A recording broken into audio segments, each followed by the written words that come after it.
welcome back to Drastic Art Measures. Today we're going to do something a little different. Recently John went and spoke to Newton Rayzor Elementary here in Denton with the second graders, and which was a blast. And they actually sent you some follow-up questions that I thought would be fun to answer because they're actually typical questions that you get. Oh, that's great. Cool. Are you ready? Yeah. What they send? All right. How do you know where your canvases that you're going to paint on are? You know, in my studio, I always keep the canvases in certain places so that I remember, but it's really the same way that I remember where anything is, you know, through touch. So if you're sighted, you're going to use your eyes to look around and see where everything is. If you're visually impaired or blind, then use your sense of touch to do that. And it's just a way of being able to touch something and remember where that is in relation to something else. So, you know, there's little techniques that you can use, but if you're blind, then that's just the way you do it. You use your hands to do everything that your eyes would do. Yeah, I think the trick is remembering. Yeah, that's something I have a little trouble with sometimes. Well, you were good at it. I would be terrible. But you've had some practice. All right. How do you paint someone you've never seen and the painting looks exactly like them? Oh, you know, that's sort of the same way. It's the same technique, you know, like knowing where the canvas is or where things are. But it's a way of breaking down an object or a person's face to be able to understand it. Like, we have Bob here. So if I was wanting to understand what Bob looked like, I would feel his little face. But I would break it down to little areas. Like I would feel like his ear, and I would feel small areas of the ear. And then I would work around the rest of the face. I know, nose, the eyes, the cheeks. But the main thing, though, is just to work in small little areas, and there's little techniques to be able to understand the relationship of one thing to another. But it's just using your hands.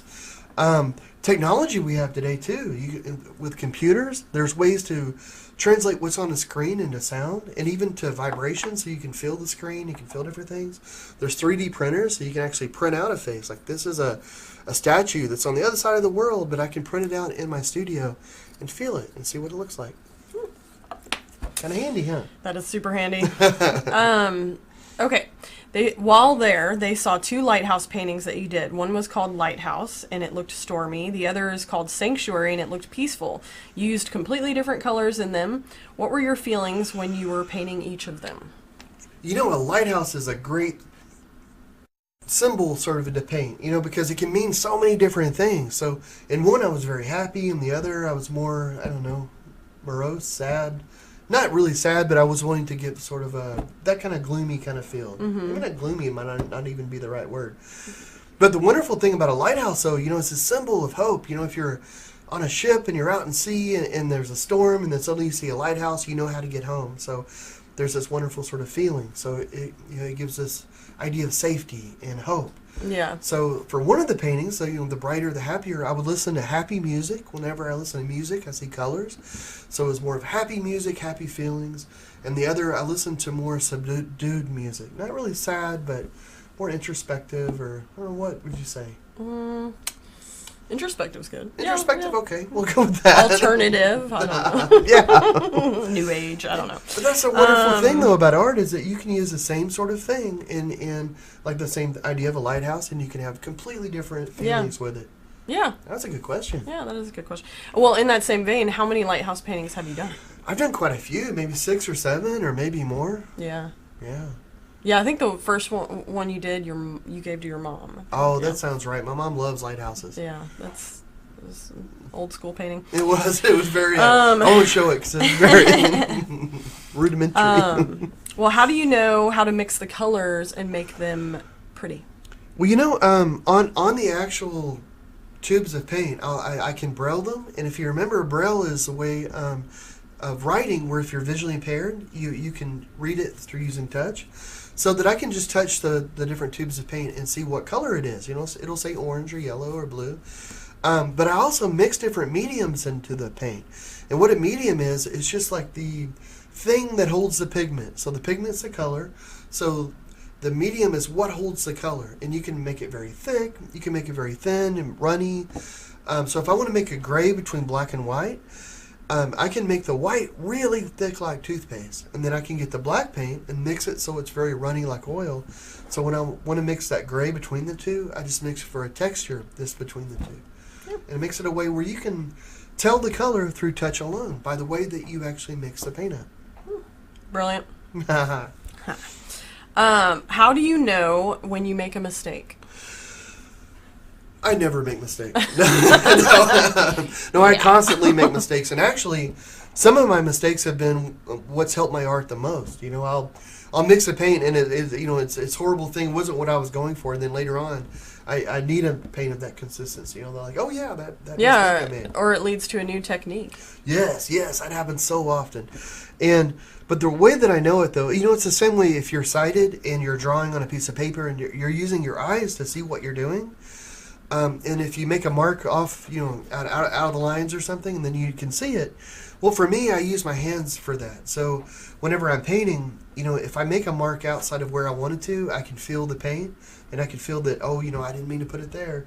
Or later on, when the paint dries, I'm feeling like, what was I thinking? I'm like, no, this isn't what I wanted. And so I just use my hands to be able to tell that. And the great thing about art, though, is that it lends itself to making mistakes. Like, it's okay. That's what white paint's for. You can cover up those mistakes, and they're happy accidents. Yes, exactly. and then you learn from that. I actually get kind of happy when I make a mistake because I've just learned something. So it's actually kind of a good thing. Yeah, that's a good question. Mm-hmm. When someone walks up to you, do you know who you're talking to? Yes, if I've met them before, if I know them. Yeah, but it's the same way let's say if one of your parents walked into your bedroom and the lights were off and you couldn't see their faces, but they were talking to you, you would know if it was your mom or dad. You'd be able to hear it. Or if you're in a different room and the TV comes on and it's one of your favorite TV shows and one of your favorite characters is on the TV and you could hear their voice, and you would know who that was. You'd be able to tell what's on the TV. So it's the same way with me. And besides the voices, people make different sounds, like the way that they walk. Like a lot of times, I can tell if it's my son walking in the kitchen or my wife by the way that they walk. I can hear the footsteps. So there's different ways of knowing, but sound is a big one. Yeah. Okay, and of course it always comes back to the dog. How does Eagle know how to climb upstairs? Well, all dogs can, of course, climb stairs, but the thing I think that makes Eagle special is that she's a guide dog, so she's actually been trained to be able to tell me what stairs are. So if it's stairs going up, because she wears that special harness, I don't know if you remember seeing, so she wears this harness that has a metal handle, and if it's stairs going up, she knows to put her front paw on the step, and that lets me know, I can feel through the handle that she's doing that, so it lets me know that there's stairs going up. And if there's stairs going down, then she'll sit at the first step. And I can feel her doing that through the handle. So it's her way of communicating to me, of letting me know that there's actually a stairway going down. And she went to school for like 2 years for that. So for human years, that's like 14 years of school. So she knows how to do lots of amazing things. Yeah, she's pretty smart. Yeah. And what's neat is that she understands these things, but then she's able to communicate that. She's able to tell me all these things that she understands just using the handle, so through a sense of touch. Yep. Well, that was the last question. Those are good questions. Yeah, those were great questions, and we appreciate you guys sending them our way. And if you have any more, don't hesitate to leave them in the comments. We love answering them. So, and we had a blast at the school. Yeah, that was so much fun. So Eagle was happy, I could tell. She gets lots of pets.